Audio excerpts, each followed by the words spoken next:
Okay, today I'll be demonstrating the assembly of the iPod Lite 25-foot tripod extension for filming games from above.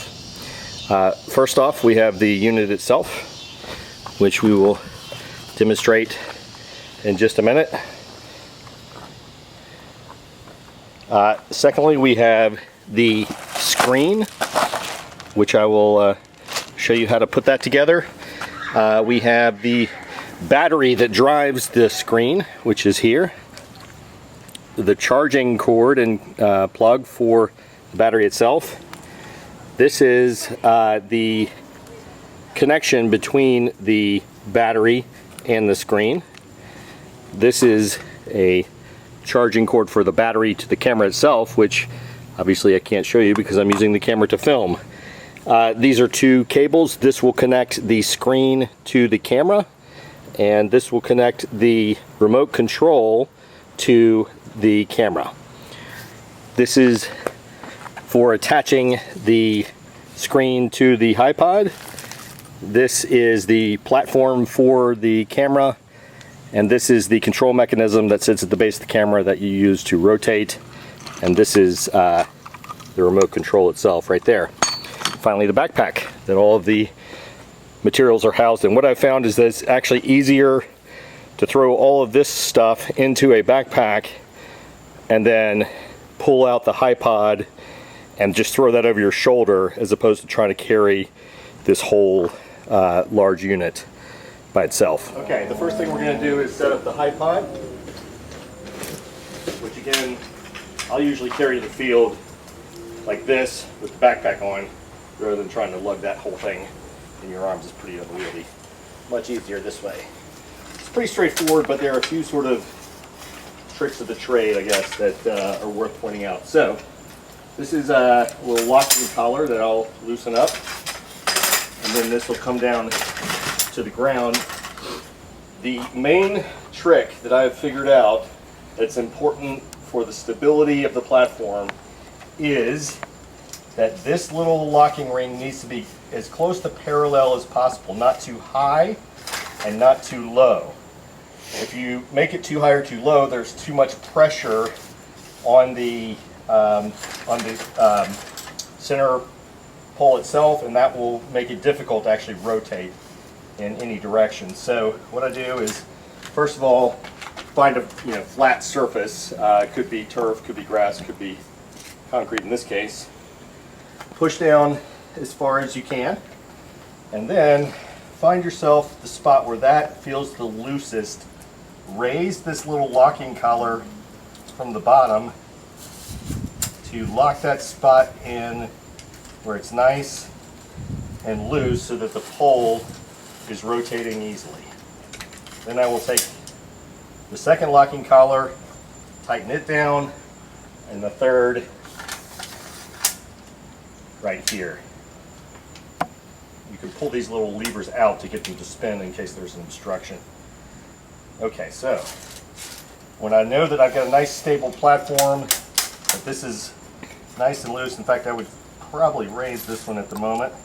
Now that I look at it, just want to find the least amount of tension on this pole. That's sort of a key success factor. Okay. You can stop. Okay, once we've got the platform assembled, the next step, we're going to attach the camera platform, which goes at the top and holds the camera on the top of the iPod. You'll see it's pretty old school. It's just controlled by these two strings in terms of its rotation. Loosen the platform and then try to get this as close to parallel as possible. Tighten it down. That looks pretty good.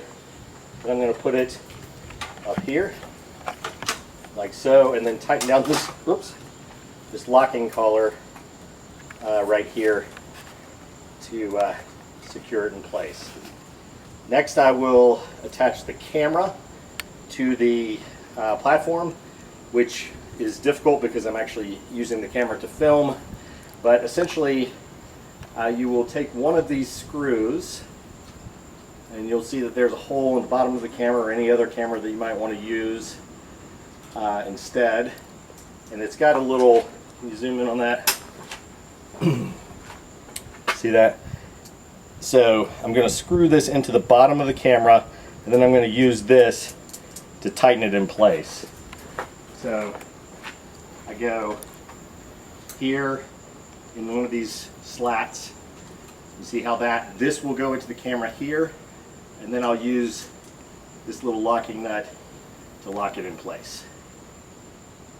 Can't do that now because I'm filming with the camera itself, so I'm just going to put this nut back over here, but you get the idea. Step 2, or 3 I guess. This is the assembly that's going to hold our screen in place. That's going to be attached here at the base of the final locking column here. Just attach it around like that, tighten it down. See that? Can you zoom in on that? I did. Okay. Yep. 4, I guess. I've kind of lost track. This is the screen where you'll be able to see all the action. It's got a little shield that goes around it. It slides onto this little piece, like so. Oops. There we go. And then if you zoom in, this little locking mechanism, you just tighten it down, and that'll keep the screen in place. For bright and sunny days, it's useful to have this little shade.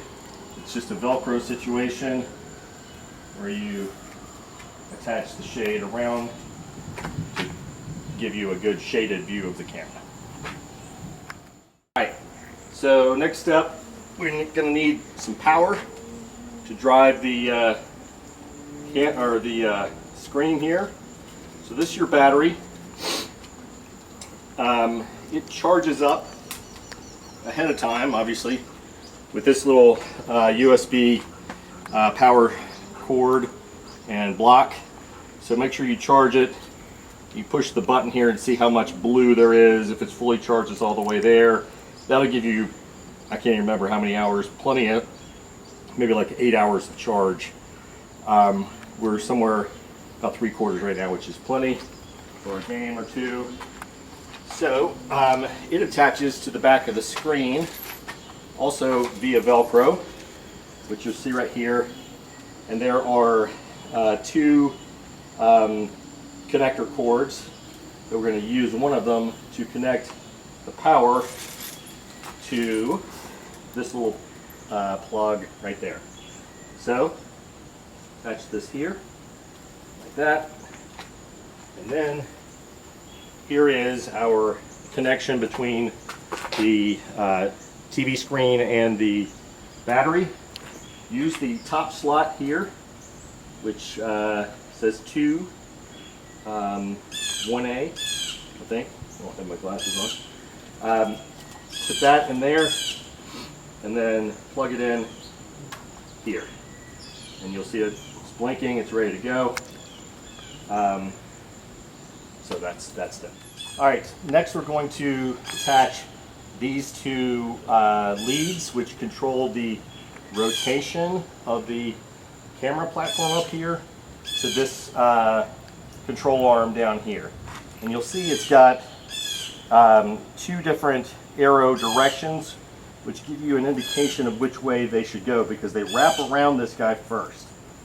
So I'm going to pull that one up, and you see how that arrow is pointing in that direction, so that means this one comes along here, and it attaches to the cord like that. Okay.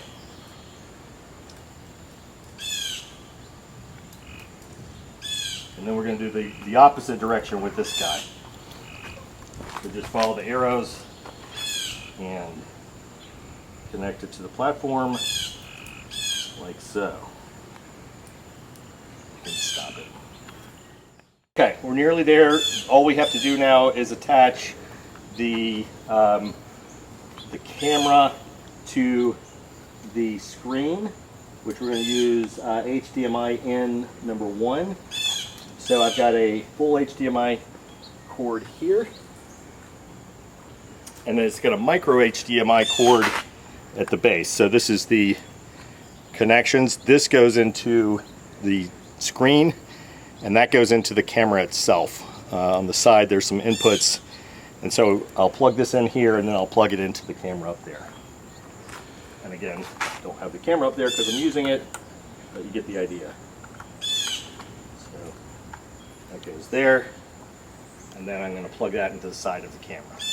Important to do that before we raise the platform, obviously.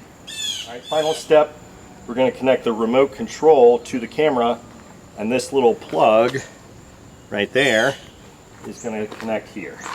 So 2 cables, remote control, and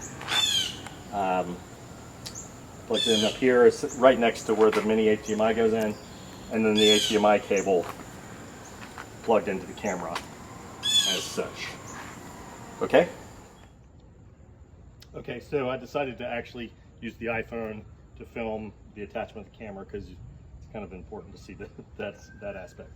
So here are the 2 different plugs I was talking about.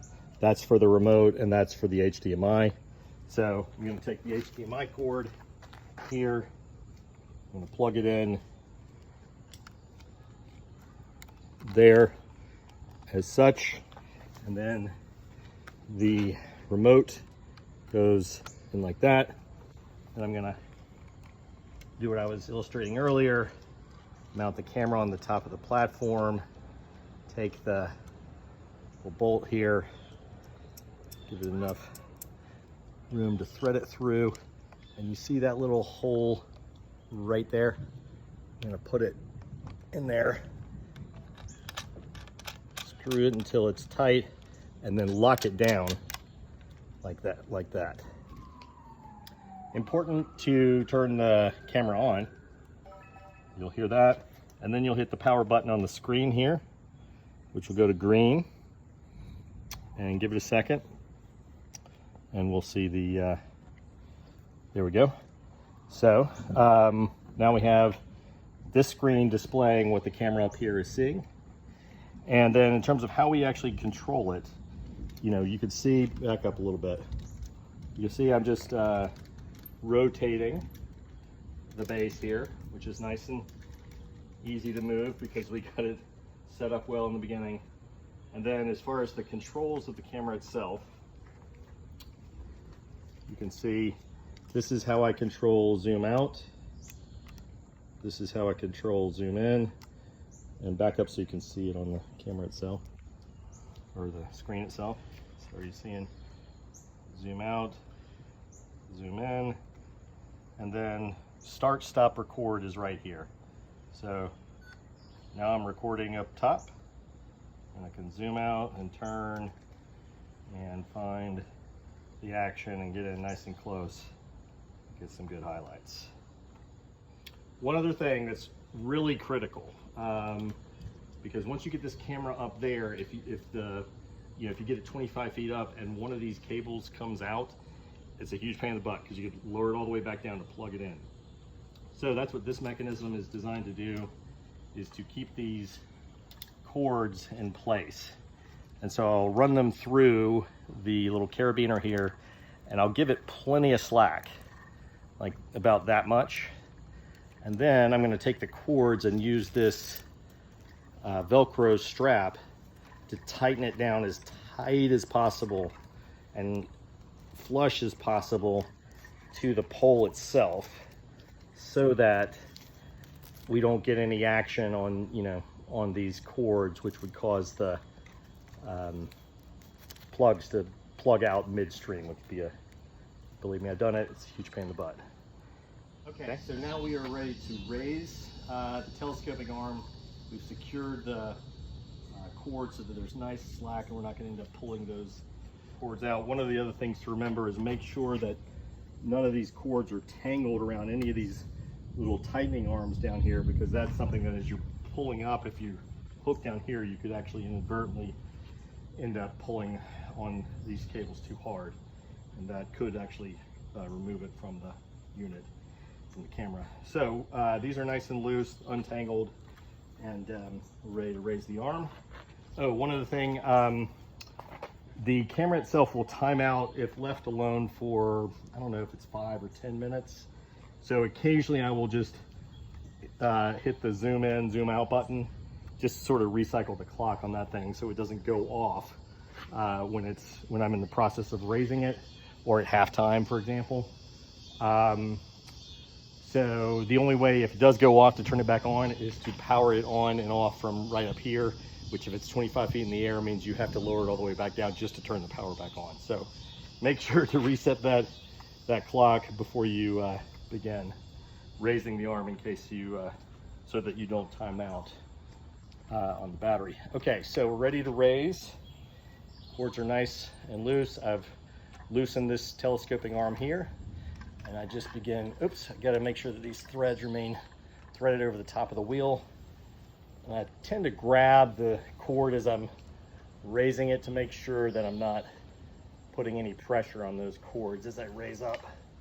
All right, so I'll hit the top there, and then you could feel it kind of run out of length, then tighten this guy down. Next up, do the same thing with the next link in the chain, and in fact, I can feel myself pulling on a cord that's gotten tangled. If this just happens, you gotta be careful with that. So take it one link at a time and start raising it until you feel that.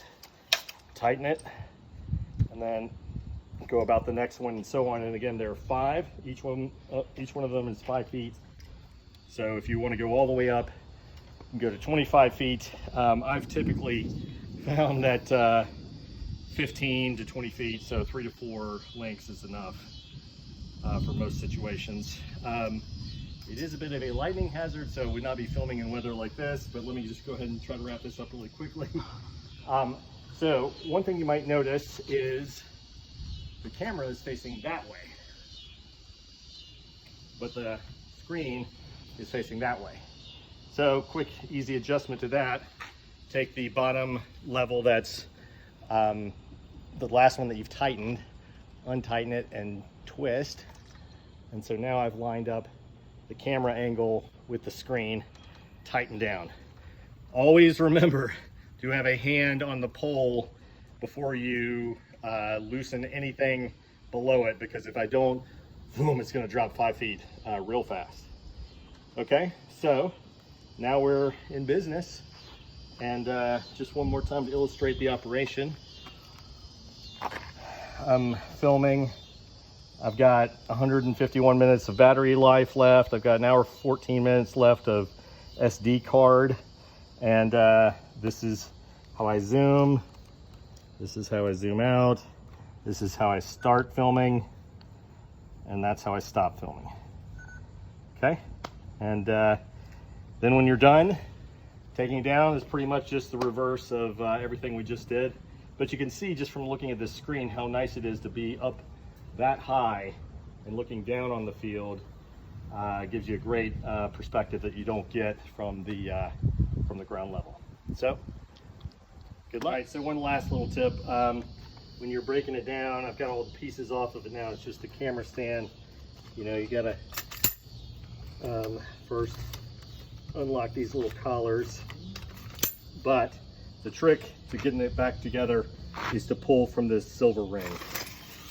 So if I do that, everything's gonna pull back into place.